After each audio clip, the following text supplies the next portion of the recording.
Iron man 2 कहानी की शुरुआत वहीं से होती है जहां पर पिछली मूवी का एंड हुआ था, जब आयरन मैन सबको बता देता है कि मैं ही आयरन मैन हूँ। यही न्यूज मेक्सिको में एक आदमी टीवी पर देख रहा होता है, जिसके बाद उसी आदमी का हालत खराब हो जाता है और वो अपने बेटे विमान को बुलाकर कहता है, मैं तुम्हें अपनी आखिरी पलों में कुछ नहीं दे सका, और साथ में वो ये भी कहता है कि मैं तुम्हें टोनी स्टार्क के खानदान में बर्बाद किया था। और ये कहते ही वो मर जाता है। अब विमान भी काफी अच्छा आविष्कारक होता है, अपने लिए आयरन मैन की तरफ एक इलेक्ट्रॉनिक सूट बनाने लगता है, जिसके जरिए वो आयरन मैन को मार सके। वो सूट के अंदर ऐसी करंट रेडी करता है जो कि किसी भी चीज को काट सके। आयरन मैन का ये विलन बिल्कुल बैटमैन की जोकर का भाई लगता है। अब इस हादसे के 6 महीने बाद अपनी नई कंपनी के इन्वेस्ट में एंट्री लेता है, तो वहाँ पर लोगों को बताता है कि अब मैं जिम्मेदार हूँ, पूरे यूएस की सुरक्षा का कोई मर्द का बच्चा नहीं है जो कि मुझे हरा सके। इसके बाद वो अपनी कार में बैठकर वहां से जाने लगता है और उसके पास आर्मी से एक ऑफिसर आती है, कहती है कि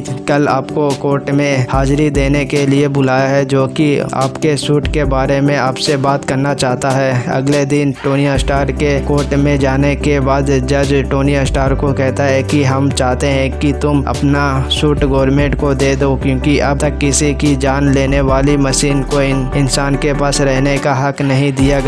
टोनी स्टार्क कहता है कि वो कोई मशीन नहीं बल्कि मेरे बावजूद का हिस्सा है। इसके बीच काफी बात होती है। आयरन मैन जज को जवाब पे जवाब देकर उसका मुंह बंद करा देता है। उसी तरफ वो उसी कोर्ट में ऐसे देशों को दिखाया जाता है जो कि टोनी स्टार्क की तरह मशीन बनाने की कोशिश कर रहे होते हैं, लेकिन वो कामयाब नहीं हो पा रहे थे। और टोनी स्टार्क इनसे कहता है कि हमसे दुनिया अब 110 साल पीछे है। ये देखने के बाद जज काफी ज्यादा हड़बड़ा जाता है। वो टोनी स्टार्क को कहता है, अच्छा अब ठीक है, अब तुम फिक्र मत करो, अब तुम जा सकते हो। दूसरी तरफ यून का सूट तैयार हो गया और इसके टोनी स्टार्क के शहर में जाने के लिए अपना पासवर्ड भी मंगवा लिया। दूसरी तरफ टोनी स्टार्क के सीने में जो रिएक्टर लगा है वो धीरे धीरे टोनी स्टार्क के बदन में जहर फैला रहा है, जिससे टोनी स्टार्क की दिन पे दिन हालत खराब होती जा रही है और वो बहुत जल्द मरने वाला है। टोनी स्टार्क को अपनी कंपनी की काफी फिक्र होने लगती है।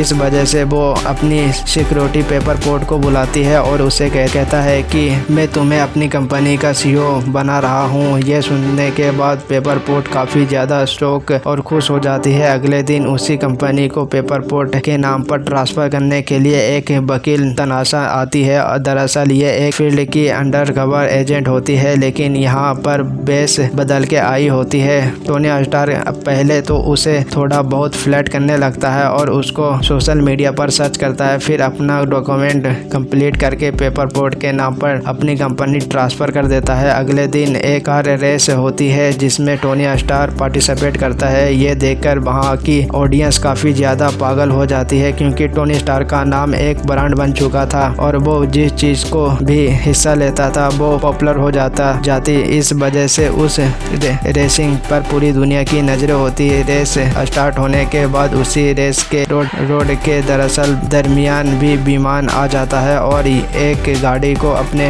इलेक्ट्रॉनिक शॉक की करंट से काट देता है। ये देखने के बाद पूरी दुनिया में हड़बड़ी मच जाती है। इसके बाद जो अगली गाड़ी होती है वो टोनी स्टार्क की होती है। वहाँ पर जब ये बात पेपर पोर्ट को पता चलती है तो वो टोनी स्टार्क का आयरन मैन सूट लेकर उस टाइम रवाना हो जाती है। दूसरी तरफ विमान आयरन मैन की गाड़ी को भी काट चुका होता है। टोनी स्टार्क के पैर पर वार करता है कि काफी बुरी हालत हो जाती है और इसी बीच वहां पर पेपर पोर्ट पहुंच जाती है और जैसे आयरन मैन की तरह सूट फेंकती है तो वो आयरन मैन सूट को पहनने लगता है और ये काफी डिफरेंट तरीका होता है सूट पहनने का। इसके बाद आयरन मैन अपने सूट की मदद से विमान पर अटैक करता है। इलेक्ट्रॉनिक सूट काफी पावरफुल होने के वजह से उसकी बुरी हालत कर देता है, लेकिन फिर आयरन मैन की शॉकिंग सीट को पकड़कर आगे बढ़कर विमान के सीने से रिएक्टर निकाल देता है। फिर वहां पर पुलिस आकर विमान को पकड़ कर ले जाती है और इसके बाद टोनी स्टार्क की विमान से मिलने के लिए पुलिस स्टेशन आता है और वो विमान से पूछता है कि आखिरकार तुमने मुझे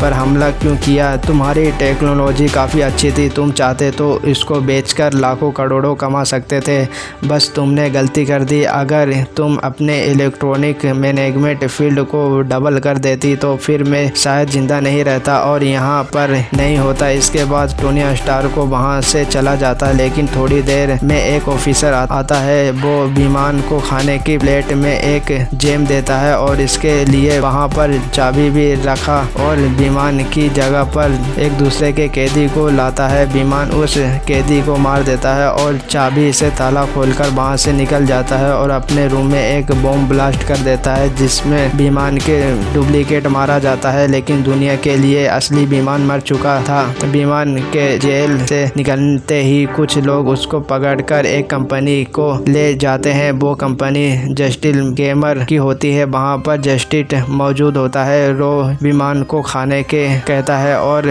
उसको बैठाकर खाना खिलाता है। दरअसल जस्टिस की आयरन मैन से नहीं बनती, जो कि आयरन मैन की सूट की वजह से उससे काफ़ी ज़्यादा नफरत भी होता है और कोर्ट में आयरन मैन ने इसकी भी बोलती बंद कर दी थी। वो विमान से कहता है कि अगर तुम्हारा दिमाग और मेरी दौलत मिल जाए तो हम दोनों मिलकर टोनी स्टार को हरा सकते हैं। इसके बाद वो दोनों मिलकर वहाँ पर कुछ रोबोट पर काम करने लगते हैं। यहाँ पर एक रोबोट की कीमत 12 करोड़ है। दूसरी तरफ आयरन मैन की तबीयत भी काफ़ी ज़्यादा ख़राब होती है और इसके रिएक्टर भी बैटरी आए दिन जलती रहती है और वो उसे बार बार चार्ज करता है, जिसके वजह से उसे खून में अब जो जहर की मात्रा भी काफ़ी ज़्यादा बढ़ चुकी है। इसी तरफ टोनी स्टार की बर्थडे पार्टी होती है और वो उसमें आयरन मैन का सूट पहनकर डांस करने लगता है और काफ़ी नशे की हालत में होता है, क्योंकि उसे लगता है कि अब उसके पास ज़िंदगी के कुछ दिन ही है। वहाँ पर